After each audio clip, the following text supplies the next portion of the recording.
वाले को काफी योजना का लाभ मिल रहा है और जिनको नहीं मिल रहा है उनके लिए विभागीय अधिकारियों के माध्यम से हम निर्णय लेंगे। चलिए ठीक है, माननीय धन्यवाद। धर्मजी जी महोदय, नहीं इसमें प्रश्न नहीं होता। प्रश्न नहीं कर रहा माननीय अध्यक्ष जी, वो पुराने दिन याद हो गए आज लीलाराम भोजवानी जी के, और इधर जो बैठते थे उनके दिन याद हो गए आज। माननीय मंत्री जी ने मेरे प्रश्न का पर्याप्त जवाब दे दिया अध्यक्ष महोदय, मुझे कुछ नहीं पूछा। धन्यवाद। प्रश्न क्रमांक 3 श्रीमती शेषराज हरवंश जी। माननीय अध्यक्ष महोदय,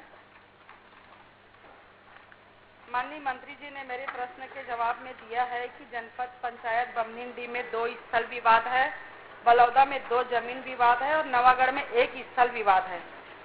कुल मिलाकर 5 है। मैं माननीय मंत्री जी से पूछना चाहूंगी कि ये स्थल विवाद किस प्रकार का है और जमीन का स्वामित्व किसका है। माननीय अध्यक्ष महोदय, माननीय सदस्य ने जो आंगनबाड़ी के स्थल की बात की है, कुछ जगह ऐसे हैं जहां आंगनबाड़ी खुलने को तो होता है लेकिन जगह नहीं मिलने के वजह से वो लंबित दिखता है।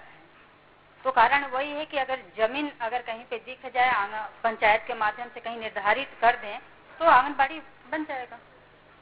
माननीय अध्यक्ष महोदय, विवाद के निराकरण हेतु स्थानीय प्रशासन द्वारा क्या कार्यवाही कर रही, माननीय मंत्री जी बताएं।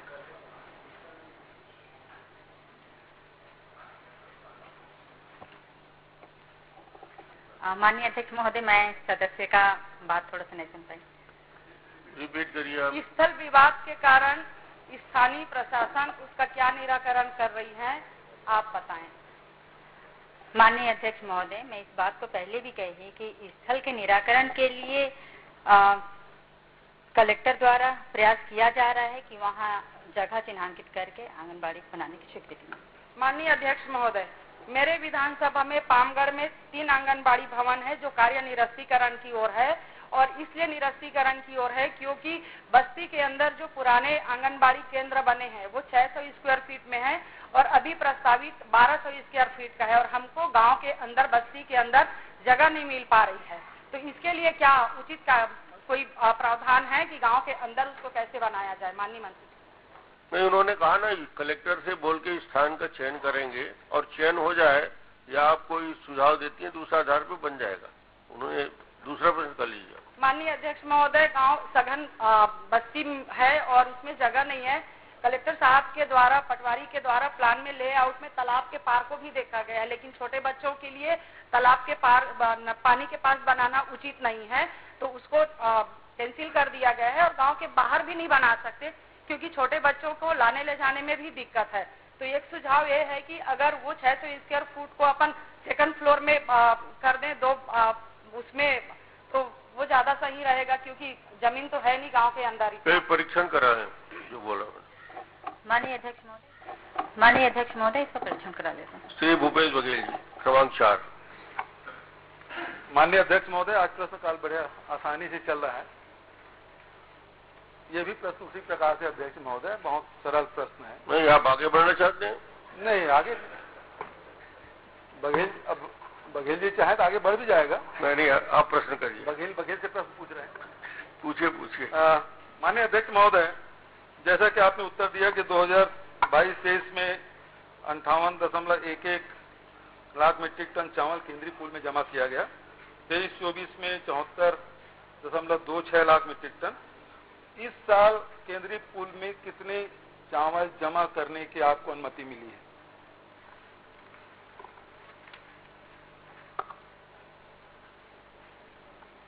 माननीय अध्यक्ष महोदय, 23-24 में लक्ष्य था 82.92 लाख मीट्रिक टन जमा करने का। तो केंद्रीय पूल में जो चावल जमा हुए माननीय अध्यक्ष महोदय 77.63 मीट्रिक टन। माननीय अध्यक्ष महोदय, चावल जो जमा शेष है 5.29 लाख मीट्रिक टन ये चावल जमा होना शेष है माननीय अध्यक्ष महोदय। इसके लिए शासन द्वारा शेष चावल के संबंध में निर्णय लिया जाएगा माननीय अध्यक्ष महोदय।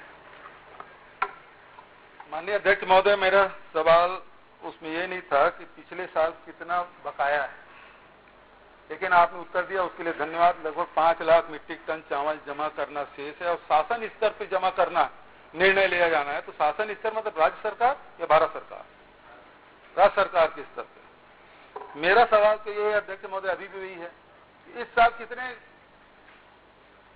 24-25 में आपको कितने लाख मीट्रिक टन चावल जमा करने, केंद्रीय पूल में जमा करने की अनुमति मिली? मैं प्रश्न रिपीट कर रहा हूँ। माननीय अध्यक्ष महोदय, केंद्रीय पूल में 69.72 लाख मीट्रिक टन जमा। ठीक जी, फिर से बताएं, मैंने सुन पाया।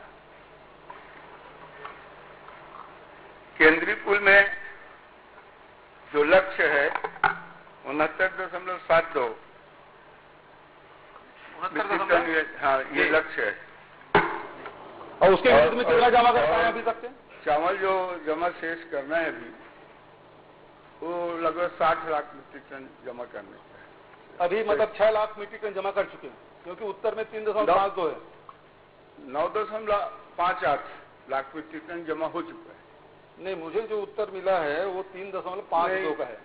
नहीं, आज की तारीख में 9 लाख मीट्रिक संशोधित उत्तर है। अब बहुत बहुत धन्यवाद। लेकिन सवाल ये उठता है कि जब पिछले साल 140 लाख मीट्रिक टन धान खरीदे थे और 74.21 लाख का लक्ष्य आपको मिला था, और जिसमें 5 लाख अभी तक जमा नहीं कर पाए, लेकिन अब इस साल 149 लाख मीट्रिक टन धान खरीदे हैं और लक्ष्य है 69 लाख का, तो ये बचत जो धान है उसका आप क्या करेंगे?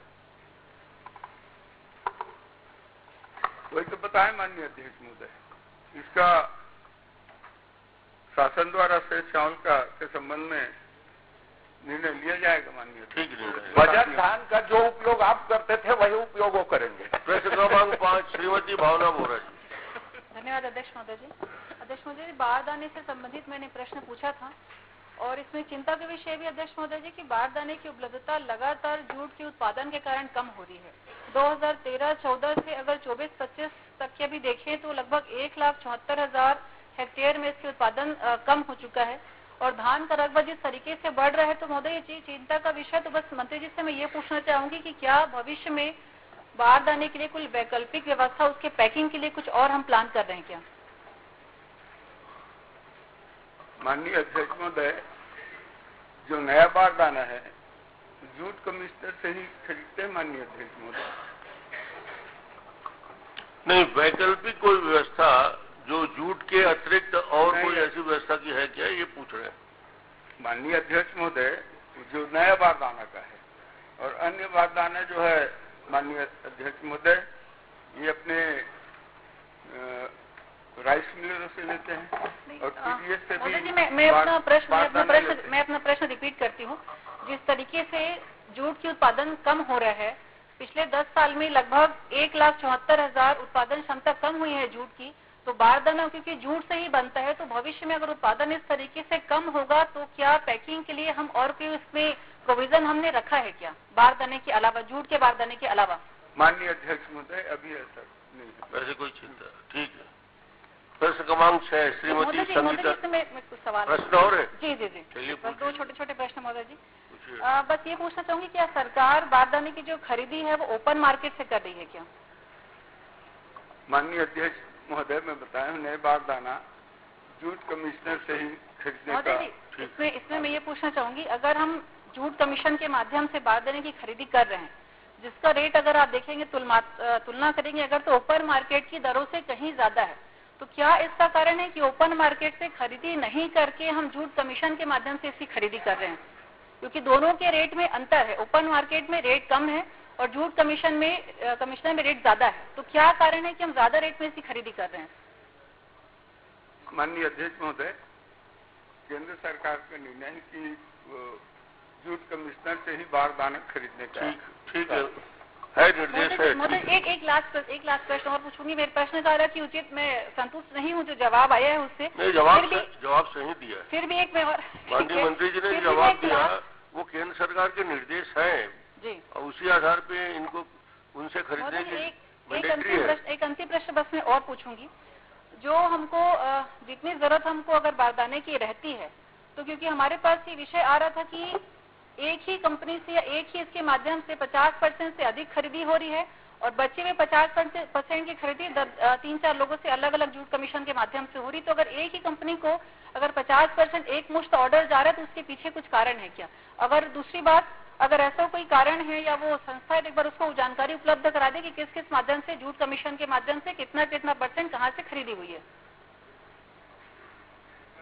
माननीय अध्यक्ष महोदय, नया जो बागदाना है जूट कमिश्नर से ही खरीदने का है और जूट कमीशन के माध्यम से महोदय, लेकिन किस किस संस्था से की गई है? जी जूट कमिश्नर से ही, अभी ऐसा कुछ ये नहीं शायद महोदय जी प्रश्न संस्था और उसकी आप जानकारी दे दीजिए, जूट कमीशन के किन किन संस्थाओं के माध्यम से की गई है उपलब्ध करा दीजिएगा। अधिकारीगण यहाँ उपस्थित है महोदय जी, अगर एक आध उदाहरण बताना चाहे जो संस्था का नाम है उसमें आप जानकारी दे दें। उपलब्ध करा देंगे, आप बता दीजिए। चलिए, प्रश्न क्रमांक 6 श्रीमती संगीता सिन्हा जी।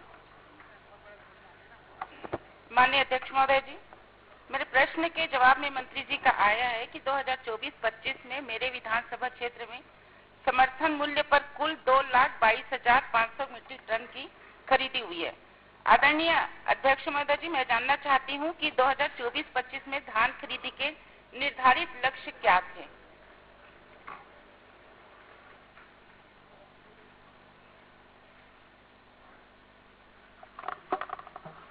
माननीय अध्यक्ष महोदय, 2,22,500 मीट्रिक टन में खरीदा गया माननीय अध्यक्ष महोदय, और ये लक्ष्य है। सॉरी अध्यक्ष महोदय जी, क्या बोले? एक बात प्लीज रिपीट करेंगे प्लीज। आप बताइए ना, आप क्या मतलब कितने लक्ष्य निर्धारित थे संजारी बालोद विधानसभा में धान खरीदी? जी, धान खरीदी का लक्ष्य आपका प्रश्न है। धान खरीदी में लक्ष्य नहीं हो, अनुमान होता है। ठीक है अध्यक्ष महोदय जी, तो आप मुझे मंत्री महोदय जी बताने की कृपा करेगी कि जो पंजीकृत रकबे के आधार पे कितना धान खरीदी किया जाना था और किन कारणों से धान खरीदी कम हुई है? मतलब माननीय अध्यक्ष महोदय, इनका प्रश्न सिर्फ विधानसभा का है, संजारी बालोद का। हाँ, संजारी बालोद का ही पूछ रही हो और इनका प्रश्न उसमें सीमित भी है, आप जवाब भी संजारी बालोद का ही दें जी, उतना ही पूछ रही हो। मैं पॉइंटेड प्रश्न पूछ रही हूँ अध्यक्ष महोदय जी, सिर्फ संजारी बालोद विधानसभा का पूछ रही हूँ। ठीक है, प्रश्न ठीक है, आप बताइए। संजारी बालोद माननीय अध्यक्ष महोदय, वो धान खरीदी हुआ उसका मैं दे दिया हूँ। 2,22,500 मीट्रिक टन धान खरीदी किया गया है और उसमें कुछ ही भी है तो बताइए। मैं उसमें एक्चुअल लक्ष्य कितने निर्धारित थे? मैंने वो लक्ष्य निर्धारित नहीं होता, पहले अनुमानित था। नहीं, तो जो पंजीकृत रकबा है उसमें कितना धान खरीदी किया जाना था? अध्यक्ष महोदय जी, रकबे से कम हुआ है धान खरीदी, इसलिए मैं पूछ रही हूँ।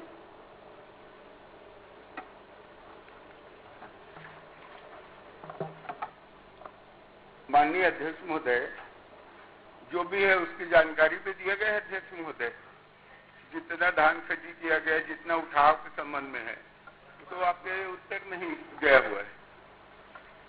उत्तर आप पूरा नहीं पढ़ा? आदरणीय अध्यक्ष महोदय ने उत्तर मैंने पढ़ा है, उसमें खरीदी कम हुआ है अध्यक्ष महोदय जी। मैं उसका कारण पूछ रही हूँ कि कम क्यों खरीदी हुआ है रकबे के अनुसार। जो कि माननीय अध्यक्ष महोदय, जो किसान लोग धान बेचे हैं उसको खरीदी की। हाँ, जितना आया उतना ही खरीदे। अब बार बार उसमें काहे प्रश्न करें? जो आया है वही खरीदे। बस जवाब बिल्कुल सही है।